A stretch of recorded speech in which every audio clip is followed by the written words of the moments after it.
G, y'all, I'm home. Been around the world, but yo, ain't no place like Africa. I'm home. good man. I'm coming home. Africa. I'm home. I'm coming home. They are frequently, for example, personalities differ in handwriting, artistic talent, or even in knowledge of foreign language. Speak a different language, depending on the personality that's in there. Multiple personalities typically develop in people who were severely and repeatedly abused as children, apparently as a means to protect themselves against the pain of abuse.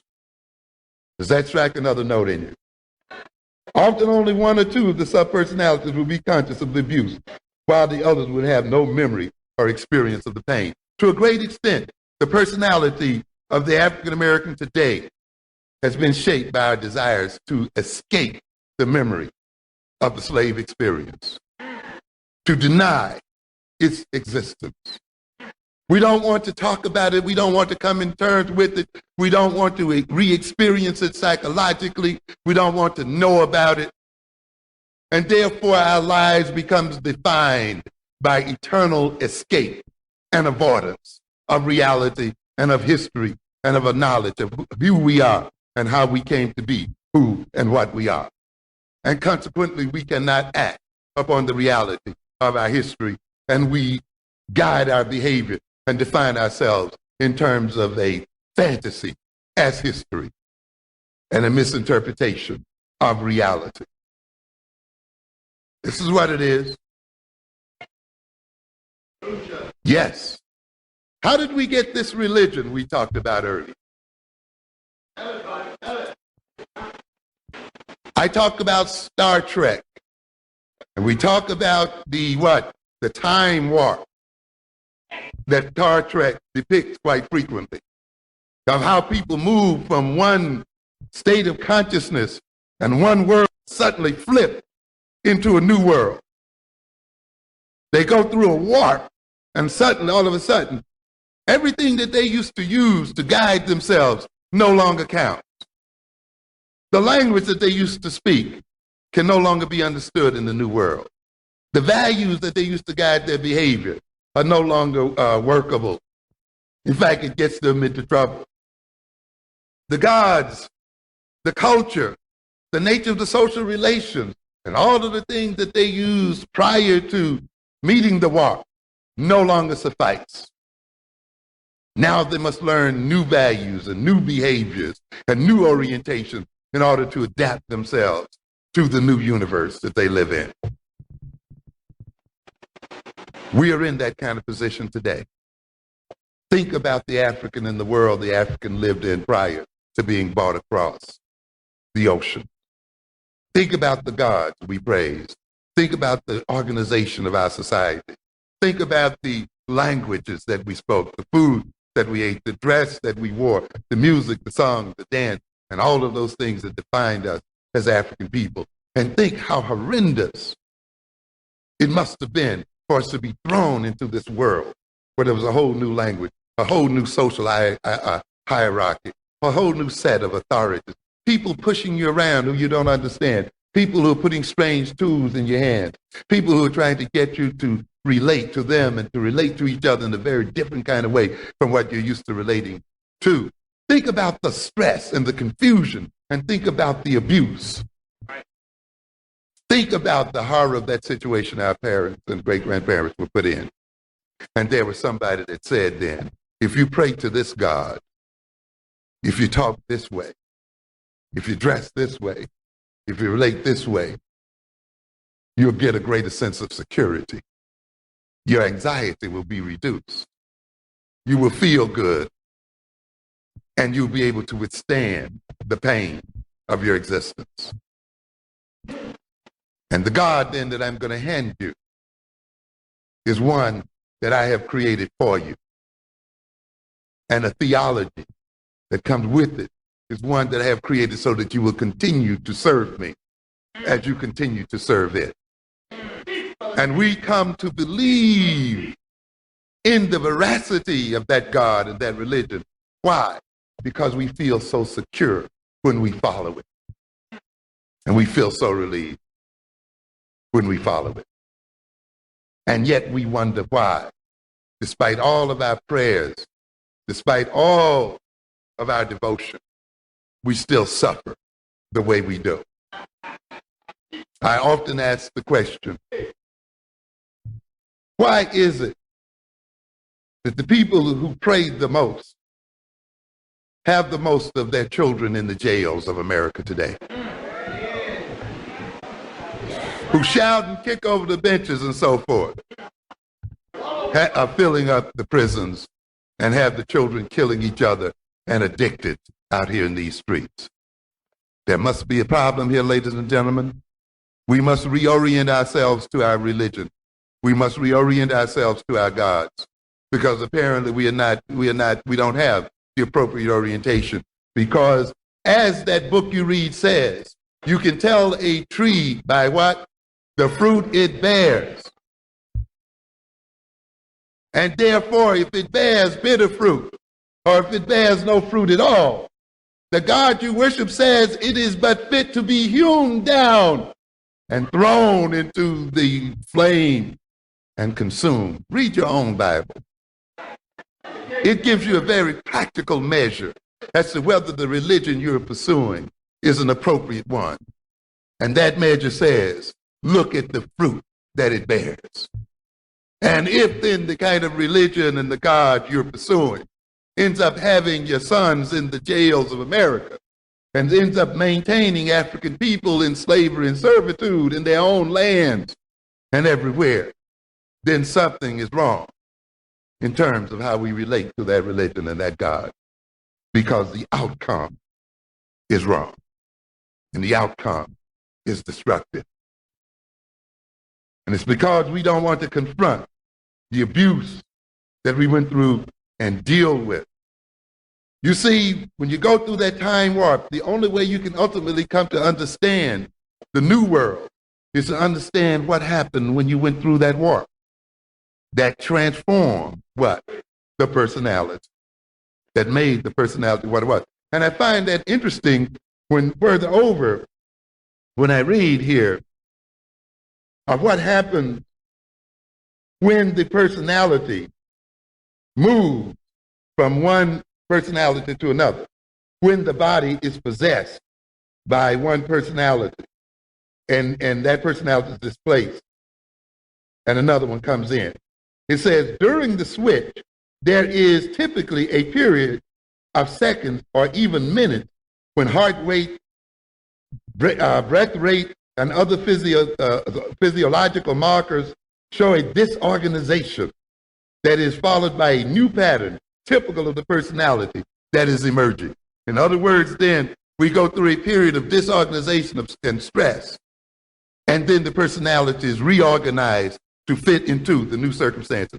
We can't continue to pursue this, but it's interesting to look at the changes in blood pressure that each personality brings about, the other kinds of changes, physical changes that are representative of the personality. So what are we saying here then? That each personality has its own name, its own history, its own memory, biography, way of speaking, language, way of thinking, way of perceiving itself, its own vulnerabilities. Each personality generates its own life space and generates its own types of social relation. Each personality has its own tastes and appetites and its own morality. So to a great extent then, if we look at the problems and issues that confront us today as African people and see those issues in terms of the consciousness, we would recognize that we must rid ourselves of the consciousness that has been implanted in us by our European masters. One other thing I want to bring about in this situation, we notice that if you engage people in behavior therapy and you scan their brain and look at how their brain metabolize energy, there's a relationship between the areas of the brain that are rapidly using energy and the type of mental activity a person is undergoing and the type of physical behavioral activity the person is undergoing. Each personality, each type of orientation has a blueprint in the brain in terms of the various areas of the brain that are functionally relating one to the other. And it's interesting to note, for instance, if we look at something called the obsessive compulsive personality, the person who cannot stop repeating a particular behavior, no matter how irrational it may be, the person who must wash their hands every 30 minutes, even if they are not dirty, but who are compelled to the point that they wash their hands to the point of rawness because they cannot stop, is this kind of person. The person who is absorbed by a particular type of image, by a particular kind of thought or orientation that they cannot get out of their mind. This is what we talk about when we talk about the obsessive compulsive personality, a rigid, repetitive personality. We note then, if you scan the brains of these personalities, that certain areas in their brain are intensely active. For instance, we talk about their frontal lobes, the so-called orbital lobe of the brain, the orbital cortex of the brain, the part of the cortex that is above the eyes, the part of the cortex that concerns itself with intentionality and purpose and direction and motivation, and the connection of that cortex to the lower brain, to the what we call the caudate nucleus, that part of the lower brain that deals with repetitive behavior, that deals with monitoring, that deals with modulating behavior, that deals with, in its connection with the hypothalamus and with the thalamus, with senses, with the distribution of the senses, and with organizing the senses. When we look then at the compulsive personality, we notice that these areas are intensely active, and active in a way that they maintain the symptoms of that personality. It has been shown then that when these people take a drug such as Prozac, the intensity of and they respond to them in a way that their symptoms are relieved, the intensity of the interaction between these three brain areas is decreased or delinked. It has also been noted then that you can put these same types of people through behavior therapy. That is, by changing the nature of the social relationship between the therapist and the patient, changing the nature of the rewards and punishments that the patient undergoes in an effort to change the patient's behavior, by changing the way the patient thinks about what is in their mind, thinks about the problems that they're in. And when you can successfully then reduce the symptoms of the compulsive disorder through this social conditioning, we note too the same kinds of physiological brain changes that occurs with the intake of the drug occurs with the intake of social training. Now, what are we saying then? Yes, that too, but what we're saying ultimately then is that the nature of the consciousness and the nature of the experience of the individual physically transforms the brain and physically transforms the way the brain operates. And therefore, when we talk about consciousness, we're talking about something that is real. We're talking about something that transforms both the psyche and the body. One of the things that you note when the individual is possessed, that the facial muscles change and that the body itself changes in a way that it literally incarnates and represents the nature of the spirit that is possessing the individual. So to a good extent, if you're in certain religions, you can tell what particular spirit is possessing the person by the very nature of the behavior that the individual is exhibiting and the very shape of their very physiological body and their face. In other words, ladies and gentlemen, once we get the spirits of these demons that the Europeans have implanted in our bodies, our faces and our bodies themselves will be transformed. To a great extent then, a lot of the way we look and a lot of the way we have organized ourselves physically is a result of the type of consciousness that we have.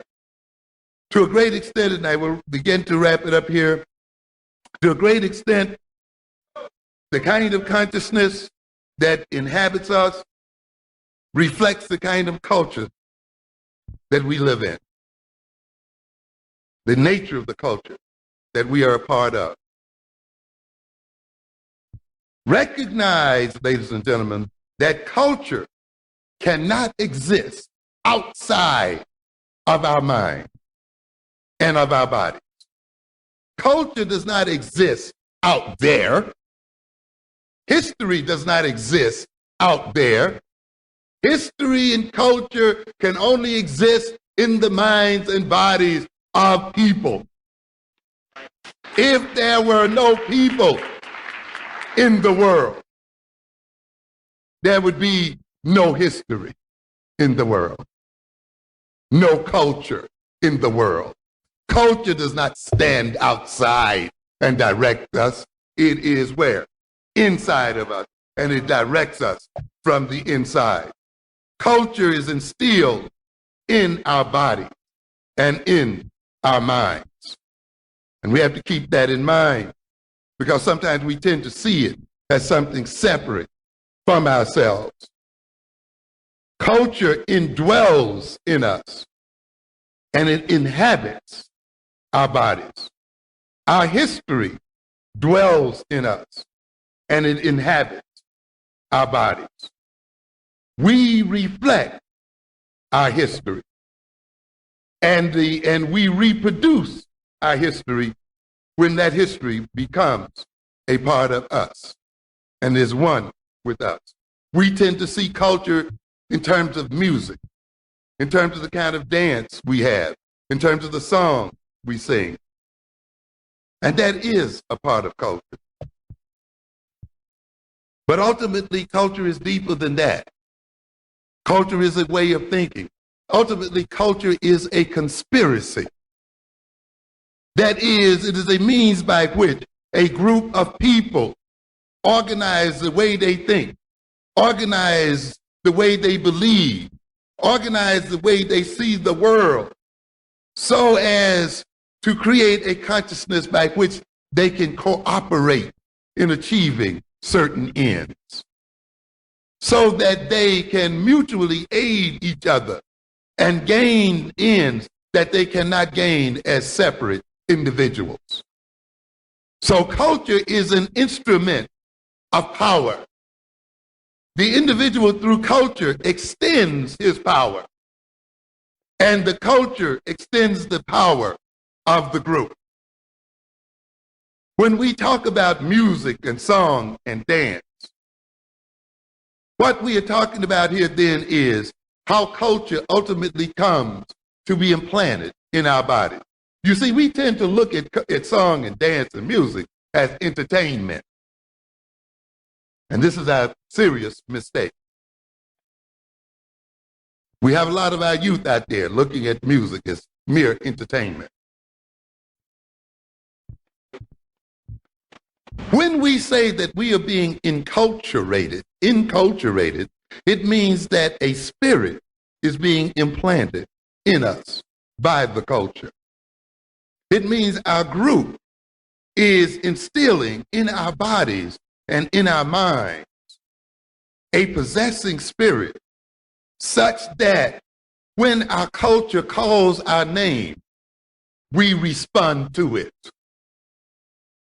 When our culture is in need of defense and support, we then defend it and support it because we are at one with it.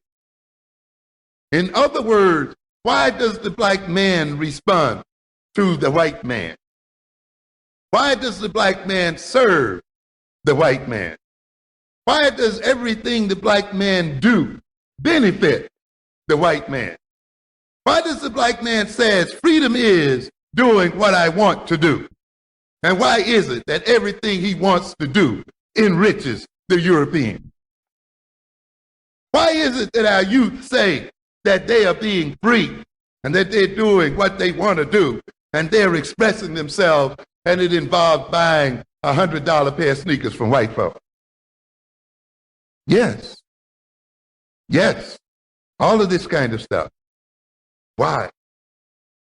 Because the spirit that is implanted in the human mind and in the human psyche is there to only respond to its creator and to its master.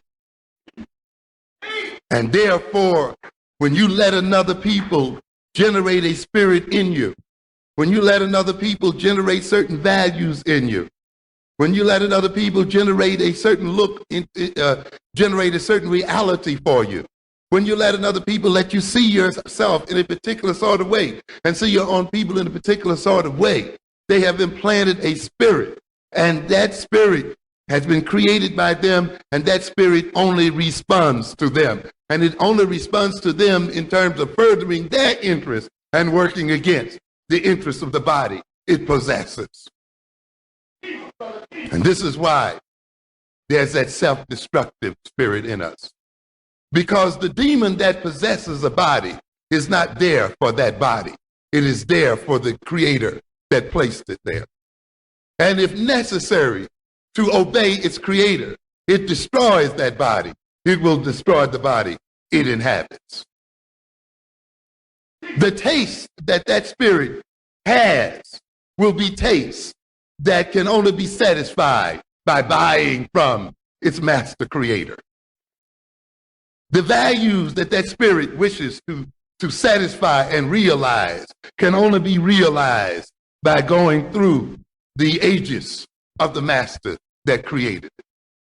That is why every value and every taste and every desire and every need that provokes us, every one of these things that we seek to desire, ends up having us going through white folk.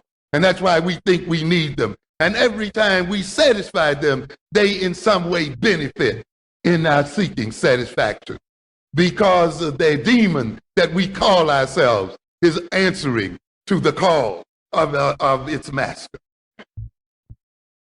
So a culture creates its own possessing spirits and enculturates and inculcates those spirits into the bodies of its members, so that those members, in defending their own egos, in defending their own interests, in defending what they perceive as their own needs, in satisfying their own taste, in satisfying their own values, satisfy the needs of the culture, enrich the culture, empower the culture, defend the culture, advance the interests of the culture.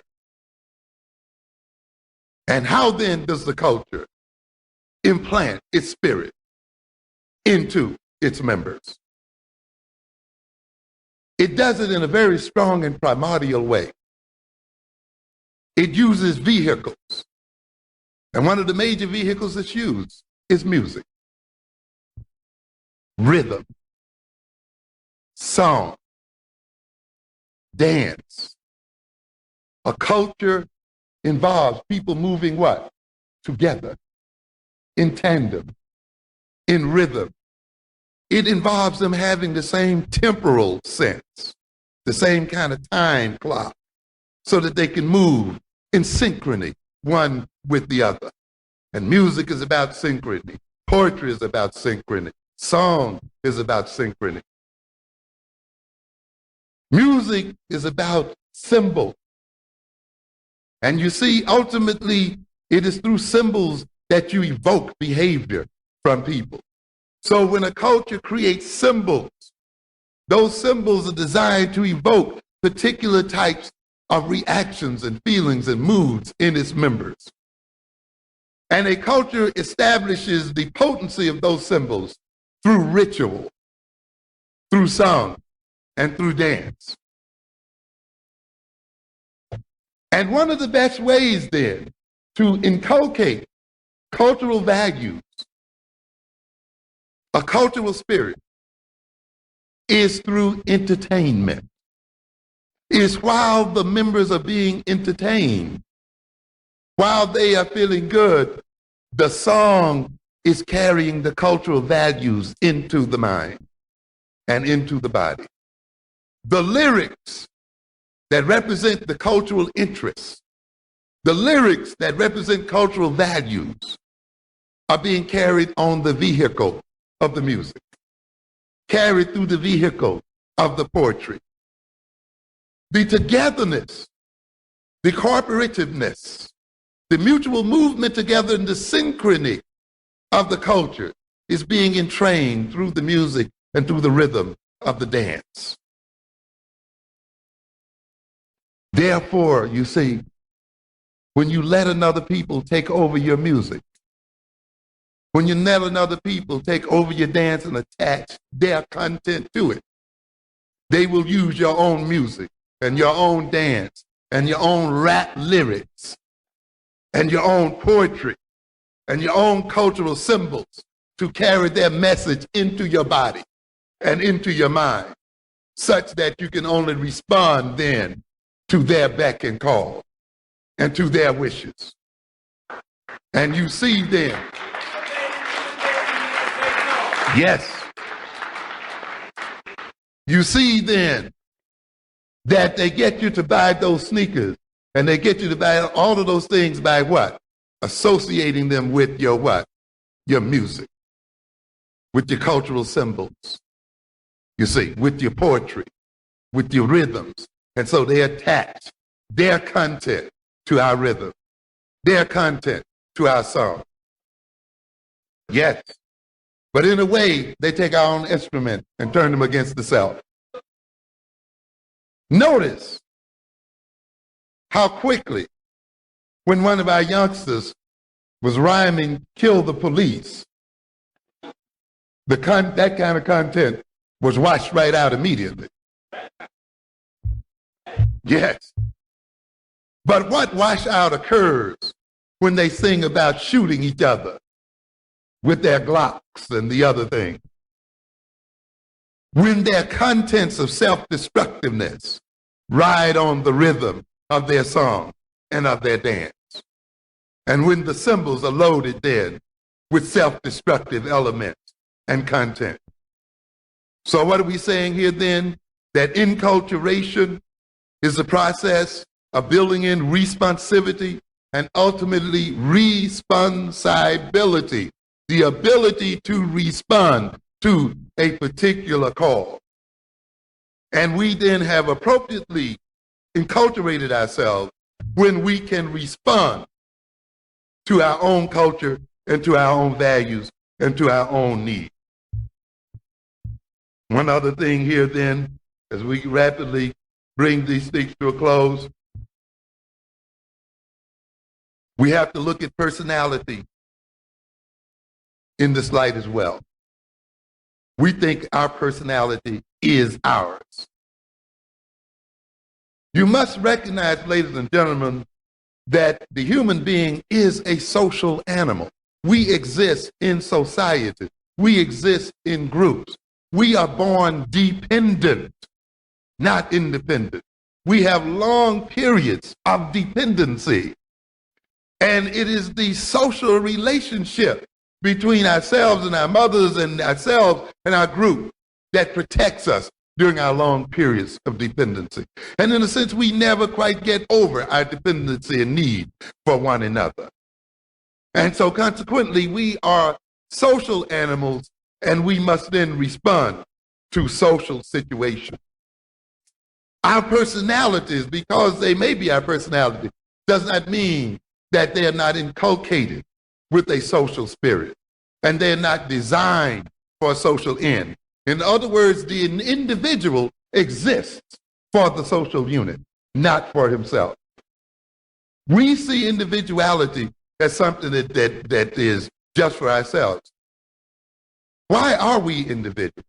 We are individuals to a great extent because when our culture and our group confronts problems, we want to maximize the possibility that we will solve those problems by the fact that different individuals look at those problems in different ways, and they can contribute their particular perspective to the group, and those perspectives can be used as a means for solving the problem for the group.